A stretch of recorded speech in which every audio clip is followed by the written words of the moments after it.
two players who are definitely not getting benched at least anytime soon. Corbin Carroll and Fernando Tatis Jr., they've been absolutely tearing the cover off the ball to start the season. But my question for you is this. In a baseball world where Shohei Ohtani is healthy, and I know it's April, very early to ask this question, but can Tatis or Carroll realistically compete for an MVP award in a baseball world that has Shohei Ohtani in a season where he should, theoretically, if all things go correctly, come back and pitch for at least, say, 50 innings this year? Oh, yeah. No, absolutely. Look, right now, Ohtani's having a very good year. But, it's weird. Like, again, this is a couple of days old at this point. But he's having a really good year. I don't know, it's 400 on base. He's slugging 550. But the previous 2 years, Ohtani slugged 650. There's a difference. It's 100 points difference in slugging. It's a big difference. So if Ohtani is slugging 550, that's enormously successful. It's not quite MVP, but it's close to it.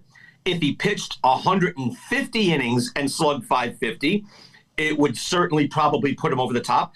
But again, I did the math on this when he was competing with Aaron Judge for MVP a few years ago, and saying that, look, Judge beat him straight up, offense and defense alone, over a guy who was hitting and pitching, not playing defense. You can do the math on this and figure it out. So no, the type of starts that they're having, they're so far outdistancing Ohtani, who doesn't play the fields, by the way. Like, that's not a small thing. That's a big thing. And if he's not pitching or pitching limited, then no question. I don't think he's the MVP right now.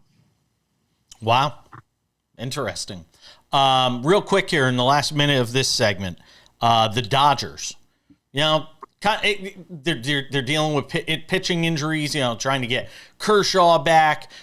Just sort of, I don't, coming off a World Series, I don't think it's a bad start for the Dodgers here. I was at a bowling alley last night and somebody was saying, Dodgers are off to this slow start. I'm like, slow start? What slow start? Yeah, but again, they've set a standard for themselves that's extremely high. Now, remember last year, it seemed like they were a little underwhelming. They still won, and they won the title, but they won 98 games. They've been averaging 104 over the last 7-8 years, Jason. 104 averaging. So now they do total world global domination. They get Snell, they get Yamamoto, they get Sasaki right after a year after they get Yamamoto, where they seem to have this great advantage in getting Japanese superstars.